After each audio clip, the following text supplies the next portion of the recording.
Assalamualaikum warahmatullahi wabarakatuh. Assalamualaikum warahmatullahi wabarakatuh. Perkenalkan nama saya Raffi Ramadan Irawan, mahasiswa semester 4 dari PPJJ Bogor. Di sini saya akan membuat video praktik tugas 3 basis data. Berikut video pengerjaannya.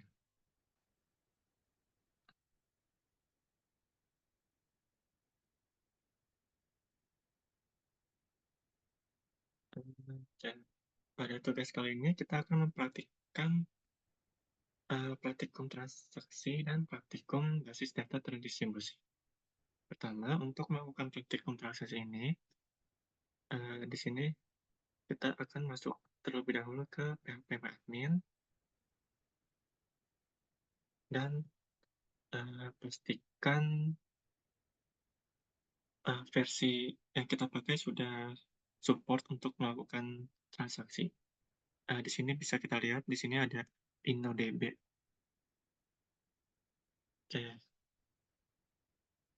eh, untuk praktik transaksi pertama, di sini kita akan melakukan yang namanya commit. Jadi commit ini adalah perintah yang menandakan bahwa transaksi itu selesai. Jadi misalnya kita melakukan insert, jadi biar datanya masuk ke dalam table, kita harus masukin perintah commit ini.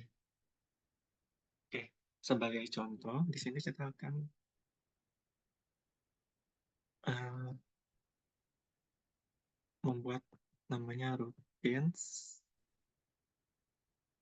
Routine kita buat rutin baru, namanya transaksi. Transaksi satu. Kita di sini akan coba input data pakai kode ini, insert insert pasien, kita masukin ke psikolog.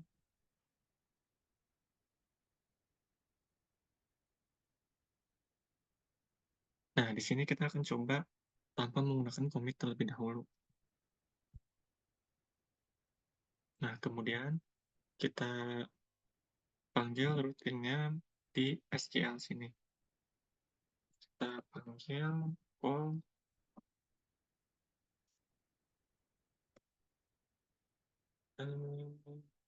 transaksi.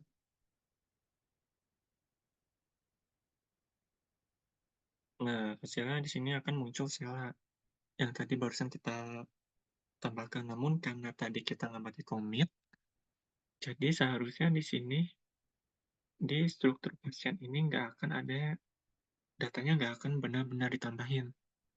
Jadi agar datanya bisa masuk ke dalam sini, kita harus menambahkan commit di dalam perintah yang tadi kita buat. Nah, di sini coba kita edit aja, kita edit, terus kita tambahin commit setelah insert data. Commit.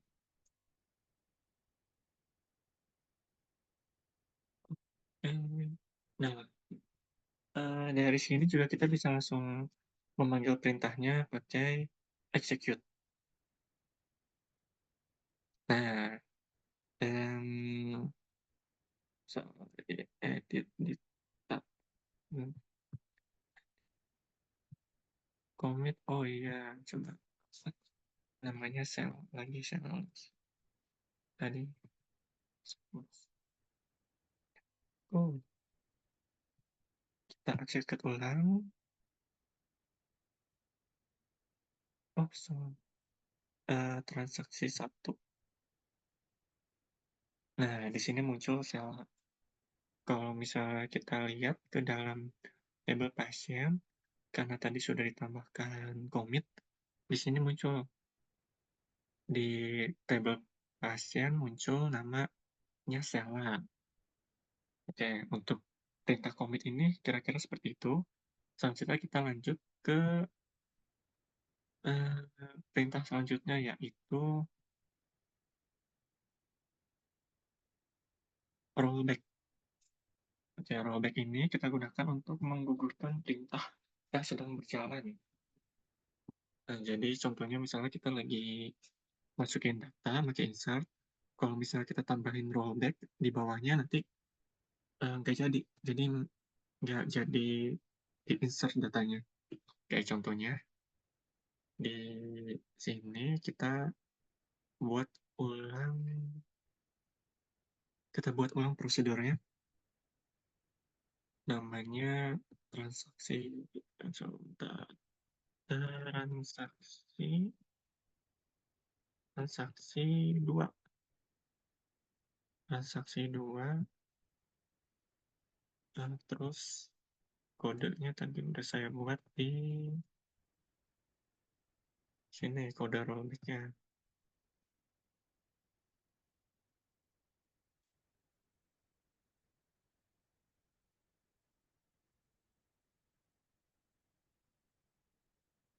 Nah, di sini kita perhatikan rollback-nya ditaruh di bawah fungsi update. Jadi nanti misalnya kita mau update pasien namanya Sheila, ya kan? Update pasien namanya misalnya si Sheila, kita tambahin namanya Anwar pada ID 10. Nah, karena kita pakai rollback, jadi sebenarnya data ini nggak akan ke-update nanti. Coba kita langsung coba ya. Set, terus kita execute transaksi 2. Nah, karena ada rollback, jadi ini nggak jadi. Datanya masih kembali ke sebelum kita update. Nah, misalkan kita mau update yang benar-benar nih, berarti kita nggak usah tambahin callback. Di sini kita coba edit transaksinya. Callback ini kita hapus. Logo. Nah, kemudian kita execute ulang. Nah, karena rollback-nya telah kita ambil, telah kita hapus, maka proses yang tadi update itu berjalan dengan semestinya. Tadi namanya Sheila berubah jadi Sheila Unlock. Nah, kira-kira untuk fungsi rollback itu seperti itu. Kita lanjut ke fungsi selanjutnya, yaitu checkpoint. Oke, jadi checkpoint ini merupakan tempat titik di mana proses terakhir disimpan. Jadi kalau kita pakai checkpoint ini, kita bisa uh, kembali ke proses yang terakhir kali kita buat checkpointnya. Sebagai contoh, di sini kan ada insert 3 kali ya. Insert pertama kita masukin nama pasiennya Hanif, terus di bawah sini line nomor 5 kita tambahin save point, poin 1. Lanjut ke line 7, insert pasien atas nama Tina, terus terakhir kita lakukan rollback ke save point nomor 1. Nah, jadi fungsinya checkpoint itu untuk melakukan untuk kembali ke posisi save point yang telah kita buat tadi. Karena kembali ke save point yang tadi kita buat, maka insert yang pasien nomor 2 ini yang Tina nggak akan jadi. Dia langsung lanjut ke line 11, yaitu insert pasien atas nama Lutfi. Oke, di sini kita coba perhatikan. Kita buat prosedur baru, namanya transaksi 3.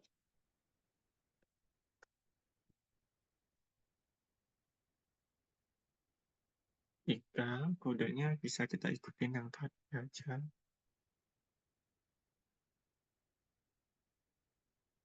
Start transaction tadi udah coba di sini.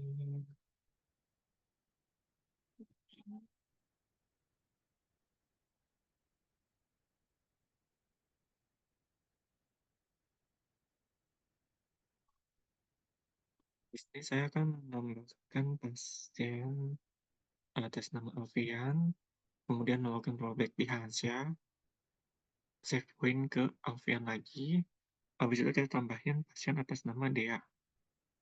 Oke, kita coba save. Mmm,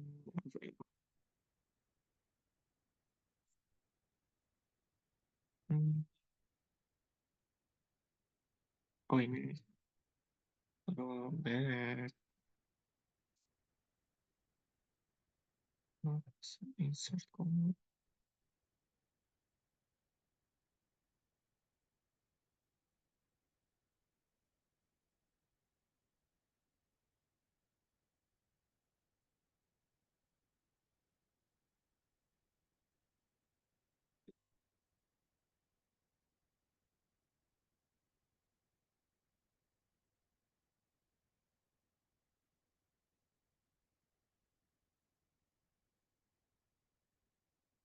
mungkin di sini harus kita tambahin namanya namanya harus diituin mungkin.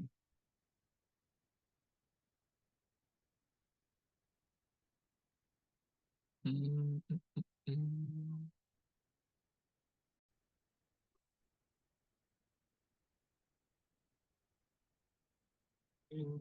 nah betul ternyata, nah ini ternyata belum ditambahin star,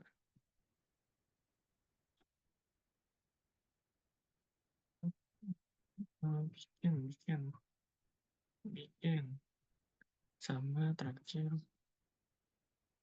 end. Oke, kalau udah gitu kita coba execute. Nah, maka tadi kan kita nambahin 3 orang, namanya Alfian, Hansa, Dea. Karena yang si Hansa itu tadi kita rollback dan pakai save point, jadi dia nggak jadi dimasukin. Kita kembali ke save point Alfian, kemudian di-skip, nambahin pasien namanya Dea. Kurang lebih save point itu seperti itu. Kita coba cek pasien. Nah, oke datanya udah masuk. Selanjutnya terakhir ada yang namanya trigger. Trigger ini merupakan sebuah perintah atau event yang dapat memicu perubahan pada basis data. Hmm, event yang dapat digunakan untuk memasukkan insert, update, delete, eh, di dalam trigger terdapat dua buah kata kunci yaitu before dan after. Jadi sini kita bisa memanipulasi data, basis data menggunakan trigger berdasarkan instruksi before dan after. Jadi contohnya, eee, di sini kita buat dulu tabel obat dan tabel transaksi, karena sebelumnya tadi saya udah buat, di sini kita munculkan kembali tabelnya, tabel obat dan tabel transaksi obat. Kemudian kita hubungkan juga ininya, di sininya. Nah, kurang lebih seperti ini setelah kita buat tabel obat dan transaksi obat. Oke, udah sama ya sampai sini. Nah, contoh kasusnya seperti ini. Misalkan seorang pasien membeli obat amoxicillin sebanyak 5 buah, maka tabel transaksi obat pada atribut jumlah dimasukkan data, secara otomatis stok pada tabel obat akan berkurang. Oke, kita coba langsung praktikan. Untuk membuat trigger, kita bisa ke menu di atas ini, trigger. Oke, kita buat trigger baru aja. Tadi sebelumnya udah pernah buat. Kita buat tabel trigger baru di sini namanya TG jual. TG jual. Kita akan manipulasi data transaksi obat setelah memasukkan setelah memasukkan data transaksi obat. Jadi nanti kita bakal mengupdate stok obat. Nah, kira-kira arti trigger-nya seperti itu. Kita langsung go, go, kemudian kita coba masukkan,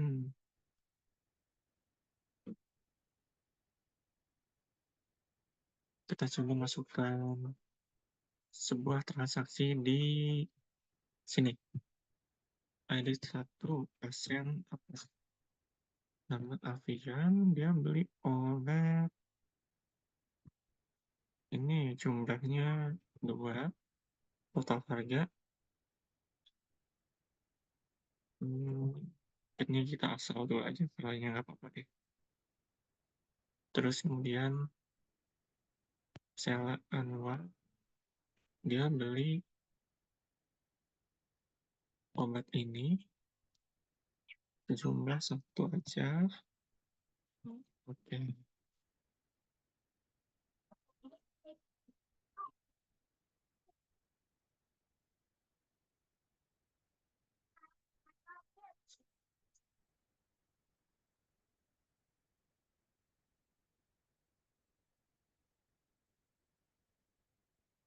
Di sini kan sebelumnya stoknya masih 10, 5, 20, 23. Kalau kita coba masukkan transaksinya, set, oke, kita coba lihat obatnya apakah udah berkurang. Nah, karena tadi kita udah masukin transaksi, dan situ kita buat ada trigger kalau misalnya kita masukin transaksi, si stok obatnya ini bakal berkurang sesuai dengan jumlah yang dibeli sama orang tersebut. Nah, kalau sebelumnya kan di sini masih 10, karena tadi kita udah masukin transaksinya, si pasien beli obat 4, di sini stoknya otomatis berkurang jadi 6. Nah, jadi fungsi trigger itu kurang lebih seperti itu untuk memanipulasi basis data. Oke.